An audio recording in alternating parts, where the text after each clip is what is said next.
বেগম খালেদা জিয়া বলতেছেন যে তোমরা কি মনে করছো আমি দেশের স্বার্থ বাদ দিয়ে আমার স্বার্থ আগে দেখব? ওনার কথা যদি প্রথমে বলি, যেহেতু সময় খুব কম, আমি তাড়াতাড়ি বলে যাই। জেলখানায় উনি যখন আসলেন, উনি নিশ্চয়ই আপনারা জানেন যে উনি কিন্তু কথা কম বলেন, মার্জিত ভাষায় করেন এবং বাড়তি কথা কখনো কারোর সাথে এরকম বলেন না। উনি 3বার প্রধানমন্ত্রী ছিলেন, সব ঠিক আছে।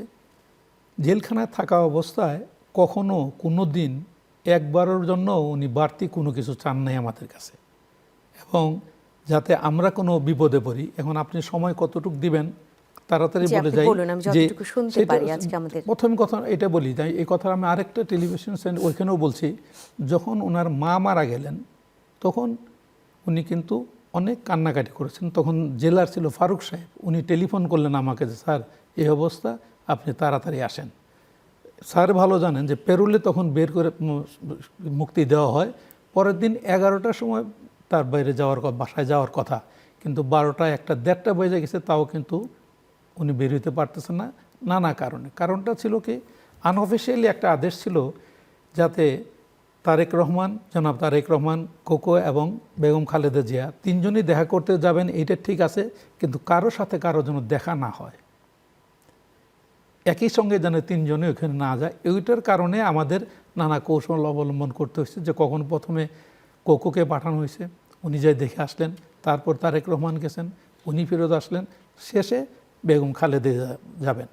বেগম খালেদা যে একবার রাগ করে বলে ফেললেন যে আপনারা যদি আমার না আনেন তাহলে কিন্তু আমি হেঁটে রওনা দিলাম। তখন সাথে সাথে আমি আসলাম, আমি আসে কথা বলার পরে উনি ঠান্ডা হলেন, পরে ওনাকে নিয়ে গেলাম। এখন স্যারও জানবেন, আপনারাও সবাই জান যে পেরোলের একটা নির্দিষ্ট সময় থাকে। ওই সময় পার হয়ে যাওয়ার পরেও আমি বলছিলাম যে সময় অনেক বেশি হয়ে গেছে, ম্যাডাম যদি চলে আসতেন আমাদের জন্য ভালো। তো এটা তো আমি বাইরের থেকে বললাম, উনি তো বাসার ভিতরে ছিলেন। তো উনি আমাদের কথা শোনার পরে আর ওয়েট করেন না, তাড়াতাড়ি চলে আসছেন। কিন্তু পরে আমি শুনছি যে উনি খাইতে বসছিলেন। উনি তারপরে এই কথা শোনার পরে আর খান নাই, না খেয়ে চলে বলছে যে না, জেল কর্তৃপক্ষকে বিপদে ফেলানোর দরকার নাই, আমার যা হয় আমি ওইখানেই খাবো। উনি এই কথা বলে চলে আসছেন। এই কথা শোনার পর আমাদের খুব খারাপ লাগছে যে নর্মালি আমরা খাওয়ার টেবিল থেকে তো কারো আনি না। এটা বলার উদ্দেশ্য হলো ওই যে অমায়িক মার্জিত, তার প্রমাণ কিন্তু এটা যে উনি কখনোই বাড়তি কোনো কিছু চান নাই, এবং কখনোই উনি আমরা বিপদে পড়ি। আরেকটা ছোট্ট কথা বলি, উনি ওনার ছেলে জনাব তারেক রহমান ওনাকে ছোট্ট একটা চিঠি লিখছিলেন, আমার কাছে দিলেন। আমি ওইখানে উপরে হেলিংটা লিখছিলাম পিনো। এই জনাব তারেক রহমানের ডাকনাম যে পিনো, এই আমি প্রথম শুনি। লাস্টে খালেদা জিয়া লিখছে। তা আমি নেওয়ার পরে বললাম যে ম্যাডাম আপনার নামটা পরে লেখেন না, জি করে ছোট্ট চিঠিতে তোমার জন্য দোয়া করি, আল্লাহ রহম করবো। আমার অতটা মনে নাই, কিন্তু এই ছোট্ট চিঠি হাতের লেখা, সুন্দর গোটা গোটা লেখা, ওনাকে দিলাম। উনি মানে তারেক রহমানকে দিলাম। উনি অবশ্য এটার উত্তর আর আমাকে দেন নাই। জেল কোডের বিধান মোতাবেক চিঠি দেওয়া যাবে, যে চিঠি সমাজে কোনো বিরূপ অবস্থার সৃষ্টি করবে না, কোনো অসন্তোষ দাঙ্গা সৃষ্টি করবে, ওইগুলি চিঠি দেওয়া যায়। এটা আমরা খালেদা জিয়া ওই যেমন চিঠি, শেখ হাসিনার চিঠিও আমরা দিছি। ছোটো ছোটো, আপনি যেহেতু তাড়াতাড়ি কথা বলতেছেন, দেশপ্রেমের কথা যখন আসে তখন বিভিন্ন সময় তো নানা কথাবার্তা আমার সঙ্গে হয়েছে।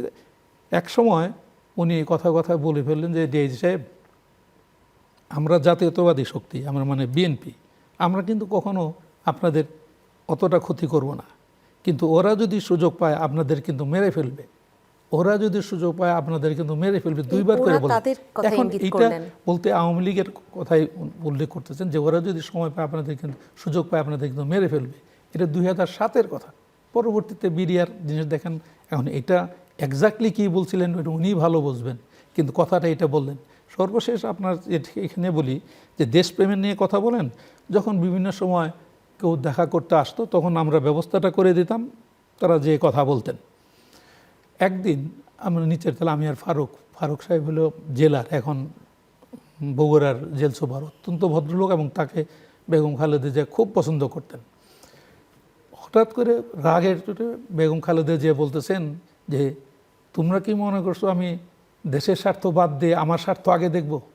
খুব জোরে রাগের চোটে কথাটা বলছেন, কিন্তু মূল কি কারণে বলছেন এই কারণটা জানি না। এটা ব্রিগেডিয়ার বাড়ি বা ব্রিগেডিয়ার আমিন ওনারা ভালো বলতে পারবেন, কিন্তু যে কথাটা আমাদের কানে আসলো এতে তো বোঝাই গেল যে উনি দেশের স্বার্থটাই নিজের তিনি স্বার্থটা দেখেন না, সবসময় উনি আগে দেখেছেন। দেশের স্বার্থটাই আমি সবসময় আমি আগে দেশের দেখছেন। স্বার্থের